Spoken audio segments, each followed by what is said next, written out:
Buen día, mi nombre es Ángela Carolina Rosero, residente de Neurología de la Universidad Simón Bolívar. Hoy voy a hablarles de enfoque y tratamiento de estatus epiléptico.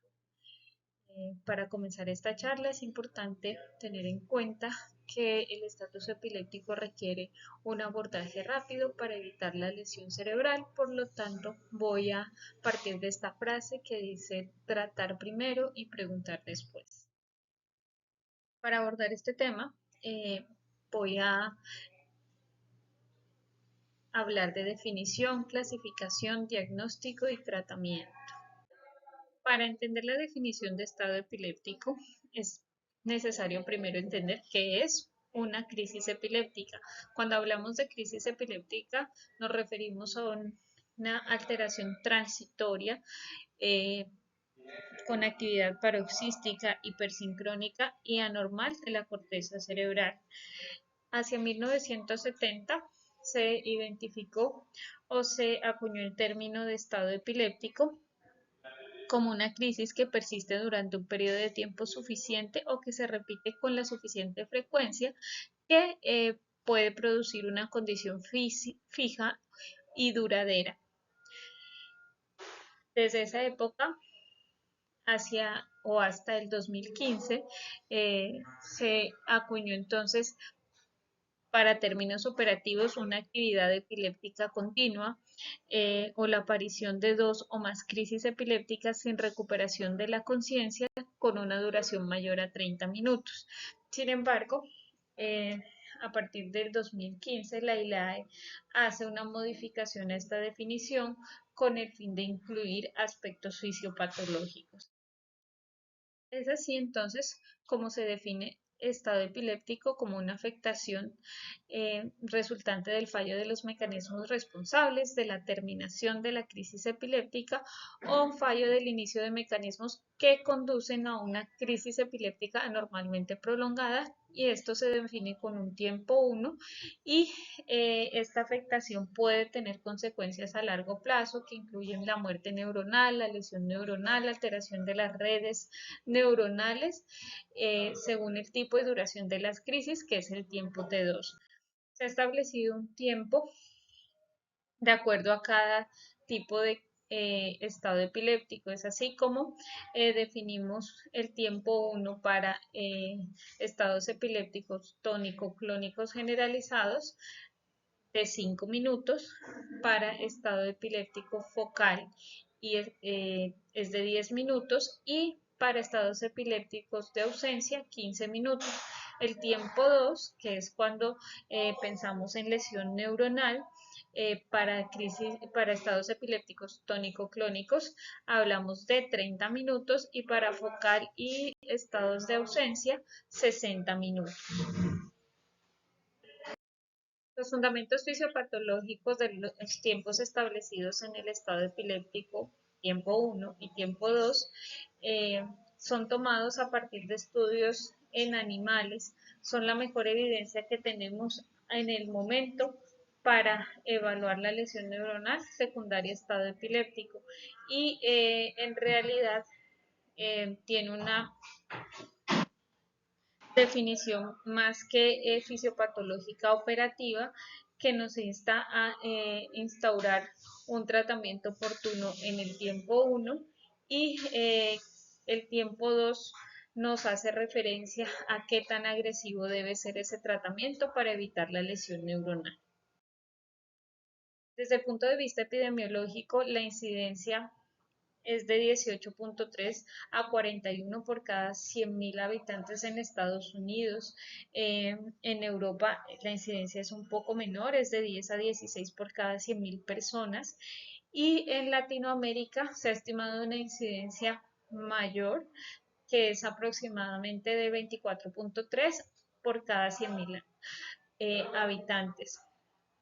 Se debe considerar que estas cifras pueden estar sesgadas por el infradiagnóstico, sobre todo de los estados epilépticos no convulsivos. La mortalidad es alta, cerca del 20%, lo cual nos habla de la necesidad de mejorar las pautas en el tratamiento. Respecto a la distribución por edad, es de tipo bimodal con unos picos en los menores de 10 años y mayores de 50 años. La presentación clínica más frecuente es el estado epiléptico convulsivo, con un porcentaje cercano al 90% en la mayoría de los estudios. Una vez tenemos clara la definición y la epidemiología, podemos hablar de las etapas del estado epiléptico. Una vez tenemos clara la definición y la epidemiología del estado epiléptico, vamos a ver que hay 4 etapas en el cual puede desarrollarse esta entidad. El estado epiléptico inminente o estadio 1, que se define como crisis epilépticas continuas o intermitentes que duran más de 5 minutos sin recuperación total de la conciencia.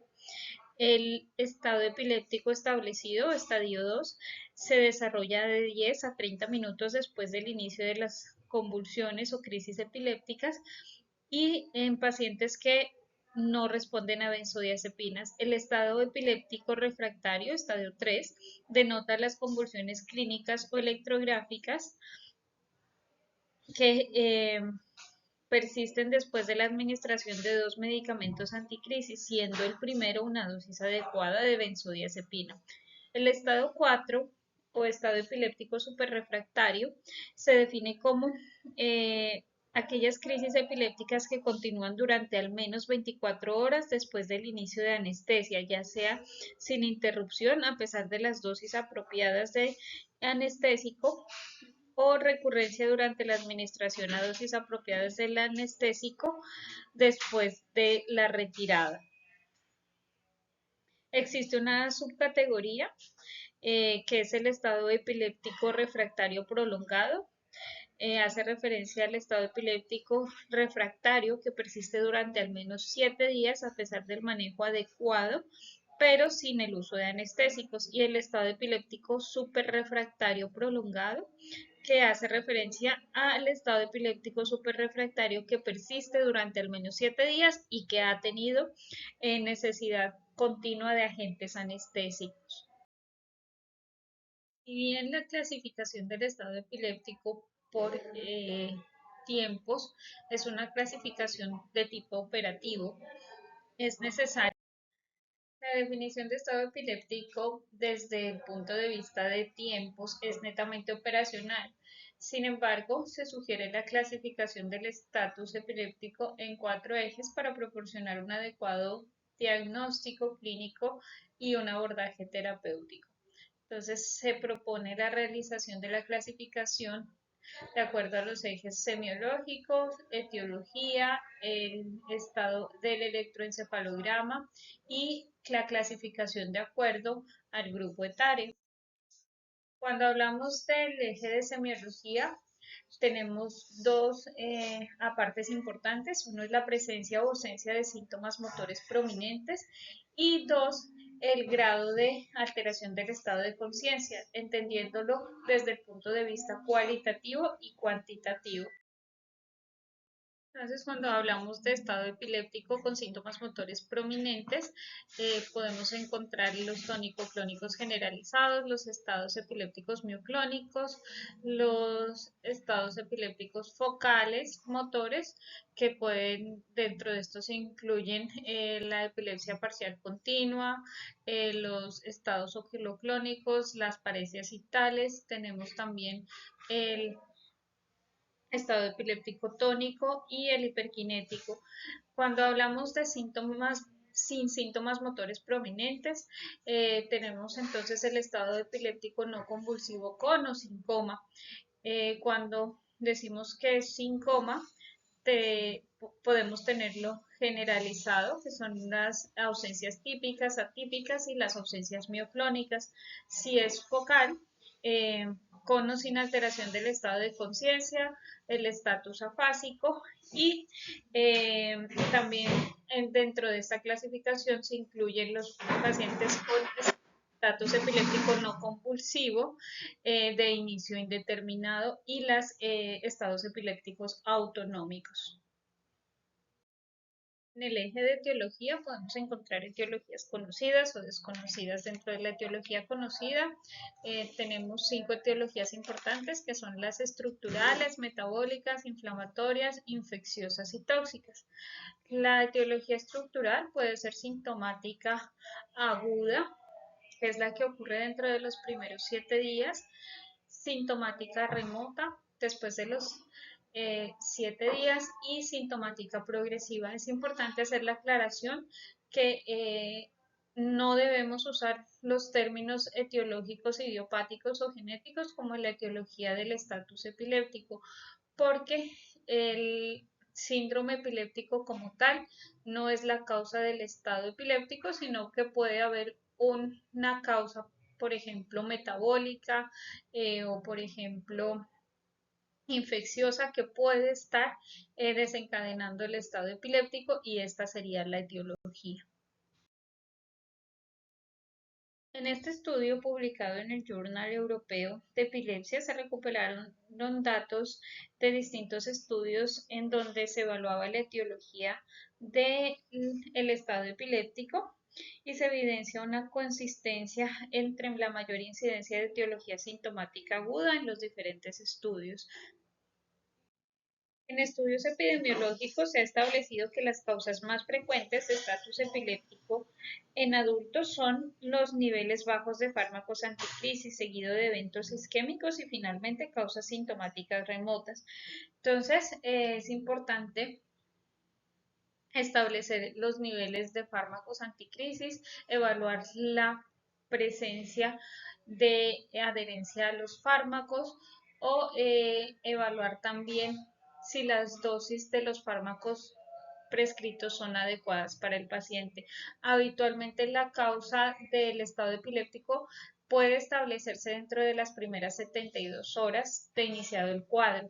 Cuando no es posible establecer esta etiología, se deben considerar causas menos comunes de estatus epiléptico como las causas autoinmunes, enfermedades mitocondriales, infecciones inusuales del sistema nervioso central, estatus epilépticos refractarios de nueva aparición que pueden estar asociados a infecciones febriles.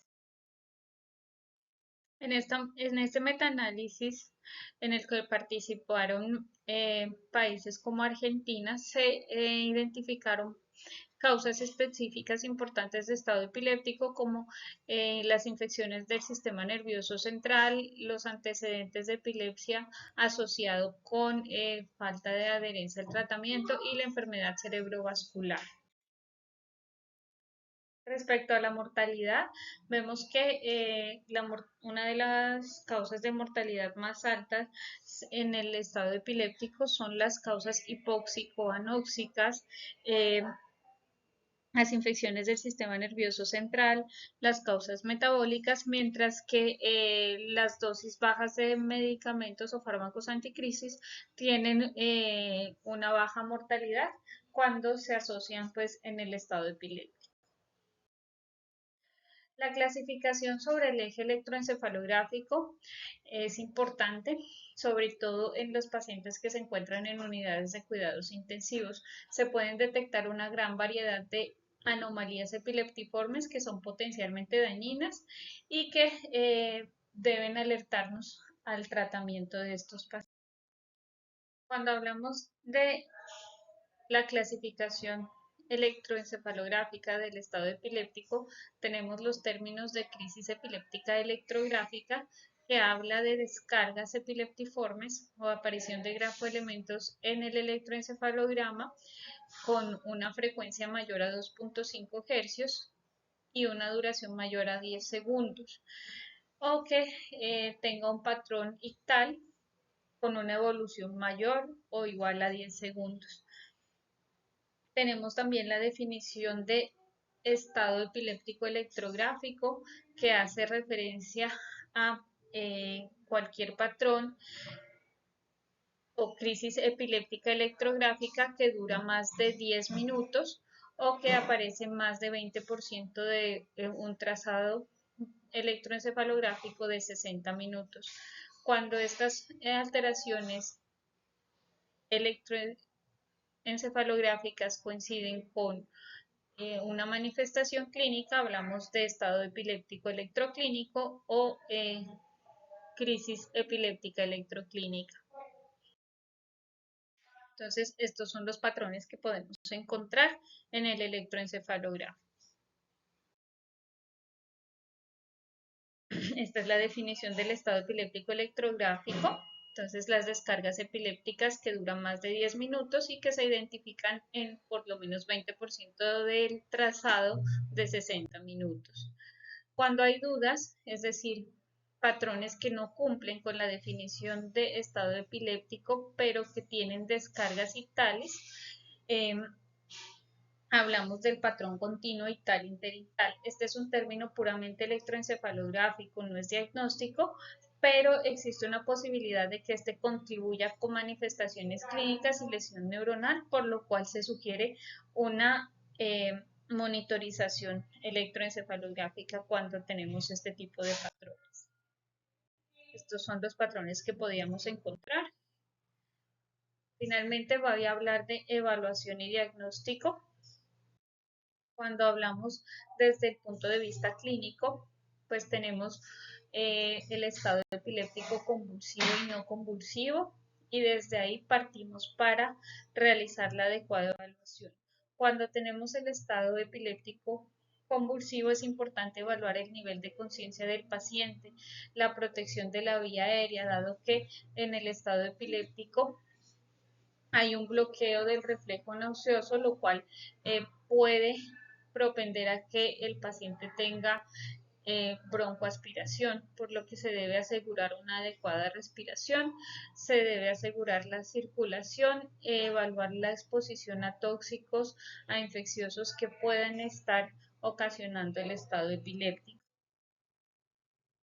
Se establecen también algunas ayudas diagnósticas, dentro de las cuales se evalúa la parte metabólica, infecciosa, cardiorrespiratoria y la parte estructural. En el perfil metabólico podemos encontrar como hallazgos fisiopatológicos la acidosis respiratoria, la glucólisis anaerobia, hiperglucemia sérica, el lactato, el amoníaco y la hipercalcemia, incluso elevación de la creatinquinasa. En la parte infecciosa es importante hacer un énfasis en que las crisis epilépticas prolongadas producen una liberación de citoquinas y esto puede llevar a la leucocitosis hasta en un 62% de los pacientes sin que tenga una connotación infecciosa. Cuando nos referimos a la parte cardiorrespiratoria, es importante evaluar frecuencia cardíaca, parámetros hemodinámicos y si solicitamos troponinas, podemos tener una elevación de las mismas que se asocia con una mortalidad alta a los 30 días por estado epiléptico.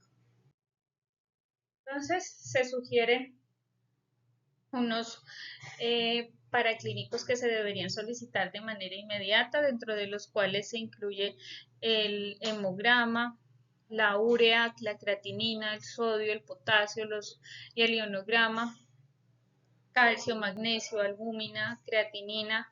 No todos estos laboratorios están asociados con desencadenantes de estado epiléptico, pero sí es importante tener en cuenta que estas alteraciones podrían comprometer la vida del paciente. Por ejemplo, la hipocalemia, si bien no se asocia con el estado epiléptico, sí la presencia de estos factores puede comprometer la vida del paciente y es importante evaluarlos. Después podemos pasar a evaluar algunos otros parámetros de acuerdo a cada caso. Entonces, hemoglobina glicosilada, exposición a drogas o alcohol, los niveles de alcohol, niveles de drogas de abuso, pruebas de embarazo en pacientes, mujeres en edad fértil, eh, pruebas de VIH, niveles de TSH y T4 libre. Los estudios de neuroimagen son importantes, sin embargo, en los pacientes con historia de epilepsia se puede retrasar la realización de la neuroimagen. Esto no quiere decir que no se deba hacer, sino que podemos esperar un poco más si conocemos en el contexto de la historia clínica que la causa puede ser déficit o baja adherencia a los fármacos anticrisis o dosis infraterapéutica. Las anomalías corticales se asocian más con estado epiléptico refractario, por lo cual las podríamos identificar en resonancia magnética.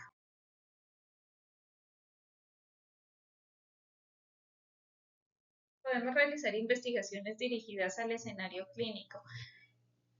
El 7% de las hospitalizaciones por epilepsia son por estados epilépticos y la epilepsia es un diagnóstico previo en la mitad de los casos de estado epiléptico, es decir, un gran porcentaje de los pacientes que cursan con el estatus epiléptico pues van a tener un antecedente de epilepsia. En términos generales, su pronóstico es mejor que los pacientes que no tienen antecedente de epilepsia y pues la causa más frecuente en estos casos es el incumplimiento o la falta de adherencia a las terapias anticrisis. Es importante evaluar en estos pacientes la presencia de toxicidad por los fármacos anticrisis, factores que modifiquen el metabolismo como la gestación. Cuando tenemos el paciente que eh, tiene un estado epiléptico por primera vez, es decir, estos pacientes que no tienen antecedente de epilepsia, la mayoría van a presentar o va a ser secundario a crisis sintomáticas agudas en un 48-63% y en personas en los extremos de la vida, es decir, mayores de 56 años, las causas vasculares son las más frecuentes. Luego, si tenemos pacientes en los cuales no identificamos estas causas, pues podrían corresponder en un porcentaje menor a estatus epilépticos refractarios de nueva aparición y dentro de estos, pues el estado epiléptico refractario febril asociado a infecciones.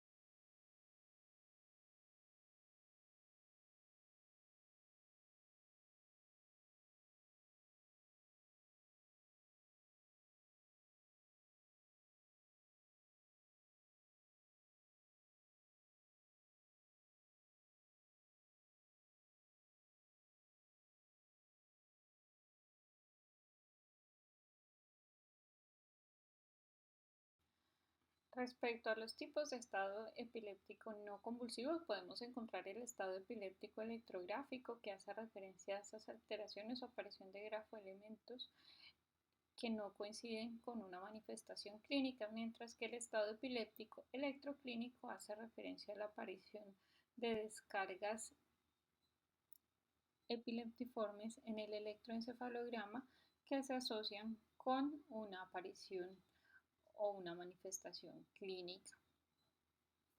Para ello, se han establecido los criterios de Salzburgo que eh, establecen las pautas en el electroencefalograma para definir estado epiléptico electrográfico y electroclínico.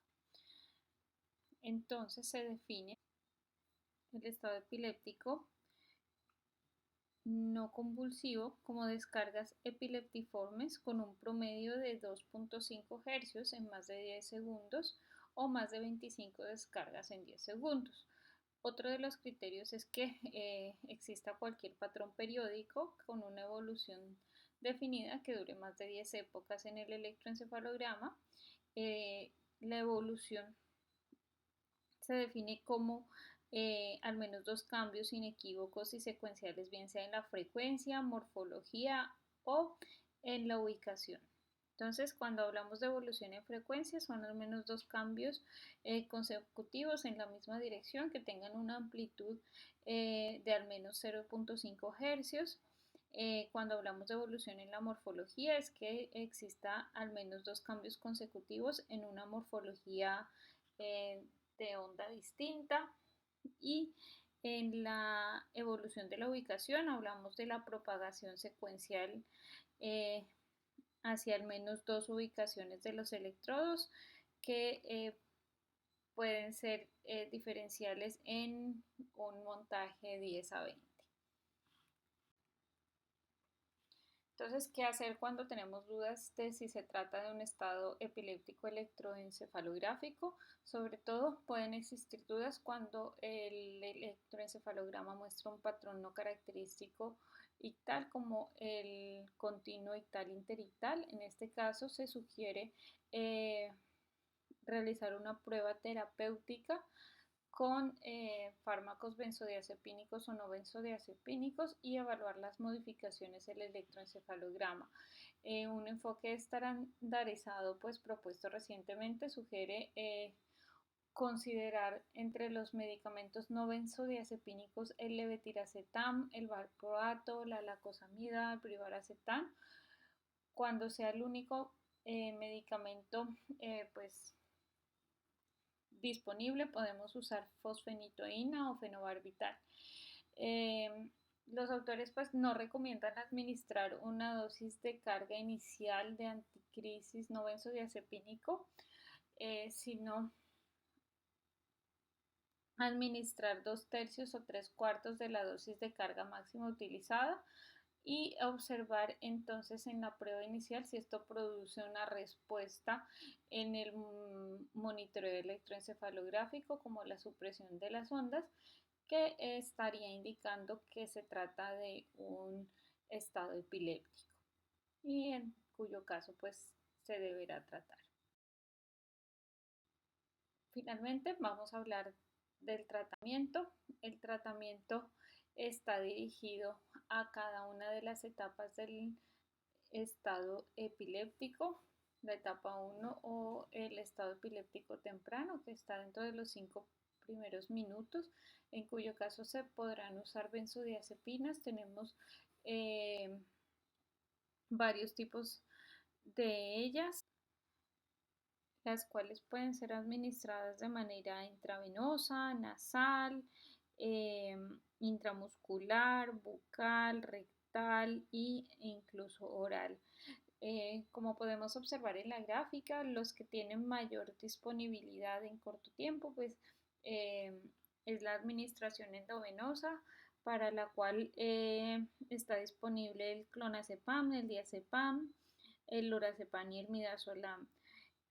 El tiempo de acción en promedio es de 5 minutos, mientras que por las vías nasal el tiempo de acción es de 5 a 15 minutos. Tenemos disponible para ese caso el diazepam, el lorazepam y el midazolam. La vía intramuscular varía de 5 a 45 minutos. Aquí es importante tener en cuenta que el tiempo de acción en el que pueden controlar las crisis, en este caso el midazolam tiene un tiempo de acción corto por vía intramuscular que es de aproximadamente 5 minutos. Luego tenemos pues la vía bucal, está el lorazepam y el midazolam. Sin embargo, estos pueden tardar hasta 30 minutos en hacer efecto en el control de las crisis, y el diazepam rectal tiene un tiempo de acción bastante prolongado que es de cerca de 45 minutos, por lo cual no se recomienda usar. Y los medicamentos orales pueden tardar hasta 60 minutos, por lo cual tampoco son una alternativa fiable al momento de intentar el control de crisis. Bien, en este estudio en el que se comparó distintos fármacos anticrisis con benzodiazepinas para el manejo del estado epiléptico, se demostró la superioridad del lorazepam versus otros medicamentos utilizados en la época para el control de las crisis epilépticas como son el diazepam y el fenobarbital, demostrando su superioridad. El tiempo de acción del lorazepam por vía endovenosa es de 1 a 3 minutos, tiene un tiempo de vida media corta y una eficacia alta para el control de crisis cerca del 88%.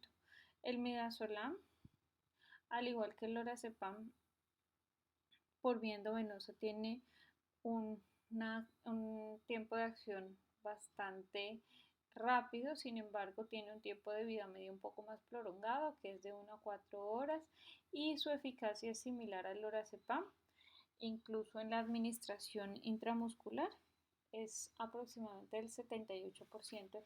El diazepam, si bien tiene un inicio de acción corto con la vía endovenosa, que es menor a 5 minutos, tiene un tiempo de vida medio bastante largo, que es de 28 a 48 horas, lo que ha desestimulado su uso. La eficacia es alta, es del 56 al 82%. Si bien el lorazepam tiene una eficacia alta, está limitado por la vía de administración y esto se demostró en este estudio publicado en el New England Journal en el año 2012, en el cual se ve que el lorazepam por administración endovenosa se ve superado por la administración del midazolam por vía intramuscular. En esta gráfica lo que podemos observar es que el midazolam y el lorazepam por vía endovenosa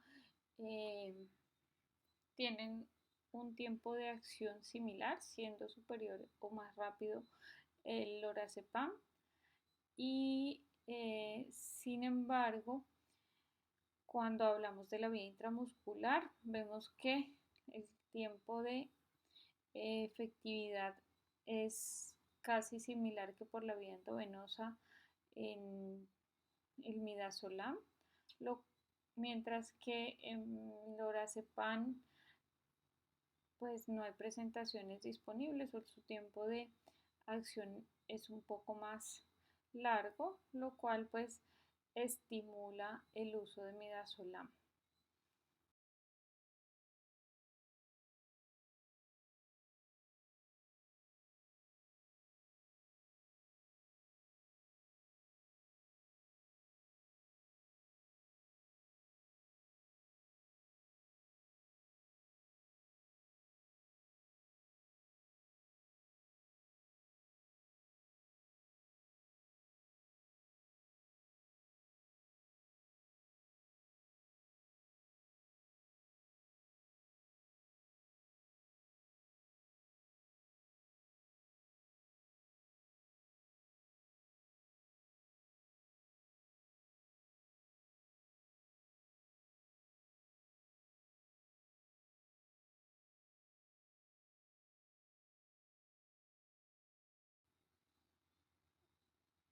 El enfoque pues, cauteloso de suspender el uso de benzodiazepinas en realidad se debe a preocupaciones sobre el riesgo potencial de depresión respiratoria después de su administración.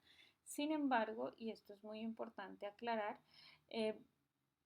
hubo tendencia hacia una mayor incidencia de depresión respiratoria en pacientes que tuvieron estado epiléptico no tratado en comparación con aquellos que recibieron dosis adecuadas de benzodiazepinas, por lo cual se sugiere sopesar el riesgo y administrar dosis completas de la benzodiazepina cuando sea necesario.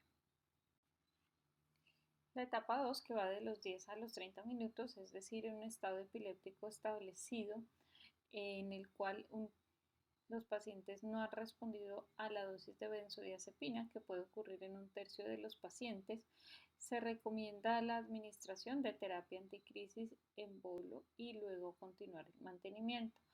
Para ello tenemos disponibles varios fármacos anticrisis, entre los cuales está la fosfenitoína, la lacosamida, el levetiracetam, el fenobarbital, la fenitoína, el valproato de sodio. En el estudio de SET, que comparó tres anticrisis que son la fosfenitoína, el levetiracetam y el valproato, se evidenció que los tres tienen la misma eficacia en la supresión de las crisis, por lo cual podrían ser usados cualquiera de los tres. Sin embargo, es importante en este caso tener en cuenta los efectos secundarios, las implicaciones en la infusión del medicamento, el estado hemodinámico del paciente para decidir el uso de cada fármaco anticrisis. Entonces, ¿cuál tratamiento es el mejor? Definitivamente entre fosfenitoína, levetiracetam y valproatos, todos tienen una eficacia similar para el control de las crisis.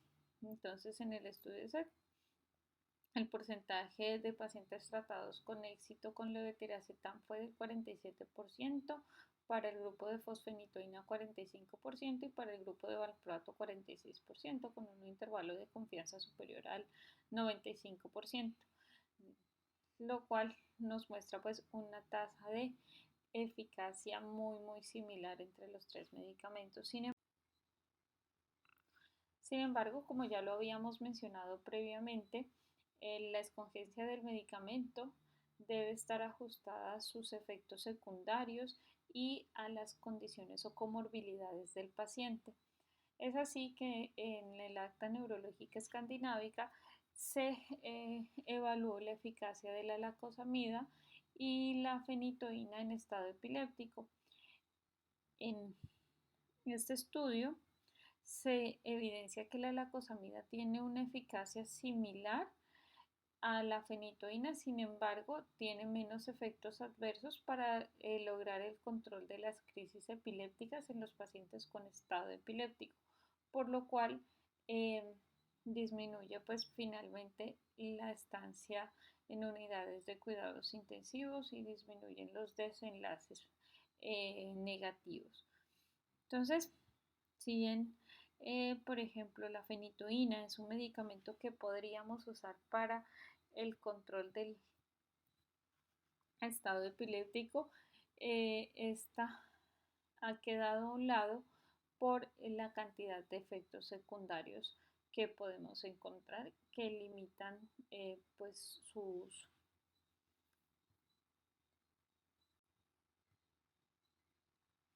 En la etapa 3, que va de los 30 a 60 minutos, que es lo que consideramos el estado epiléptico refractario, en el cual han fallado las terapias de primera, segunda línea, se sugiere el uso de un tercer fármaco anticrisis, en el cual podemos optar por alguno de los que se encuentran en la tabla: rivaracetam, clobazam, perampanel, topiramato, sonizamida. Y en la etapa 4, que va más allá de las 24 horas, podemos hacer uso de los fármacos anestésicos. Entonces, acá tenemos los fármacos anestésicos que podemos usar. Está la ketamina, el midazolam, el fenobarbital o el propofol. Se sugiere iniciar con infusiones de midazolam y propofol en los pacientes con estado epiléptico superrefractario. Aquí en este estudio publicado en el 2022 se evidenció que los resultados de los pacientes con estatus epiléptico refractarios tratados en la unidad de cuidados intensivos con infusiones de propofol o midazolam pues son comparables. Sin embargo, la monitorización prolongada con electroencefalograma podría permitir a los médicos disminuir la duración de las infusiones anestésicas de manera segura, pero esto pues dependerá de la implementación de los protocolos de manejo de estatus epiléptico refractario. Estos enfoques de manejo orientados a objetivos, incluyendo el electroencefalograma, pueden resultar prometedores para los pacientes con estado epiléptico. A mayor tiempo de monitorización, pues menor riesgo de exposición al paciente a anestésicos de manera innecesaria, recordando que los anestésicos pueden ocasionar delirio, y están asociados su uso prolongado a desenlaces cognitivos negativos.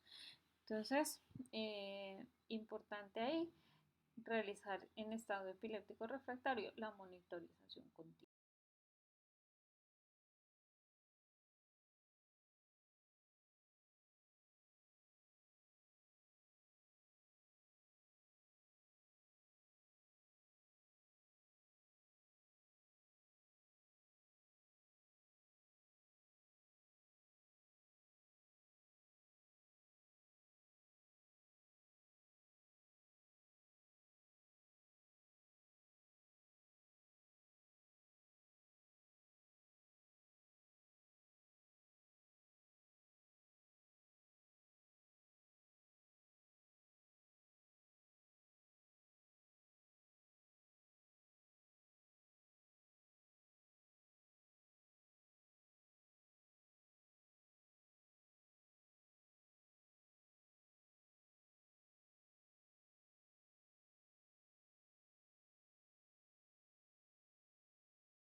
Entonces, este es un diagrama que resume el tratamiento con las dosis que podemos utilizar. Entonces, si hablamos de la etapa temprana, podemos usar medicamentos como benzodiazepinas, lorazepam con su dosis de 0.1 miligramo por kilo IV, el midazolam 0.15 miligramo por kilogramo que puede ser IV o intramuscular, y el clonazepam 0.15 miligramos por kilogramo con recomendación de administración endovenoso. Si no hay respuesta, podemos utilizar entonces el levetiracetam.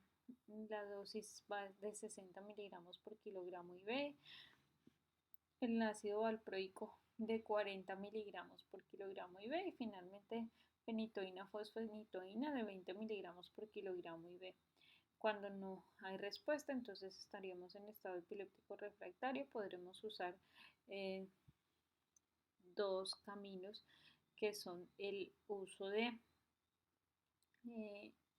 un tercer fármaco anticrisis, la cosamida, brivaracetam, fosfenitoína, pregabalina, o podemos acudir al uso de las benzodiazepinas en infusión. Tenemos el midazolam con una dosificación de 0.2 miligramos por kilogramo IV, y cuando hablamos de infusión 0.1 a 3 miligramos por kilogramo hora, y el propofol 2 miligramos por kilogramo hora, y cuando hablamos de infusión de 2 a 5 miligramos por kilogramo hora. Entonces, si definitivamente pues todo esto falló, podemos trasladarnos a fármacos anestésicos como la ketamina, finalmente el tiopental. Ahí están las dosis establecidas, y para la etapa del estado epiléptico superrefractario debemos pues realizar una adecuada monitorización. Hay que establecer también la etiología para, de acuerdo a eso, enfocar el tratamiento. Entonces, finalmente, las complicaciones del estado epiléptico pues están derivadas per se del estado epiléptico, pero también del uso de anestésicos. Entonces, en color azul vemos todas las complicaciones secundarias al estado de inconsciencia prolongado y al estado epiléptico, y las naranjas pues están asociadas a los medicamentos. Entonces, esto es un llamado al cambio, una encuesta realizada en Colombia para evaluar el conocimiento de los residentes de especialidades médico-quirúrgicas en Colombia. Eh, Evaluó la definición, evaluó las dosis de benzodiazepinas y se vio que hay un desconocimiento por parte de los residentes en áreas como la dosis adecuada de la benzodiazepina para el manejo de la estado epiléptico, por lo cual esto es un llamado al cambio, dado que el actuar rápido puede evitar la noxa o el daño cerebral ocasionado por el estado epiléptico. Muchas gracias.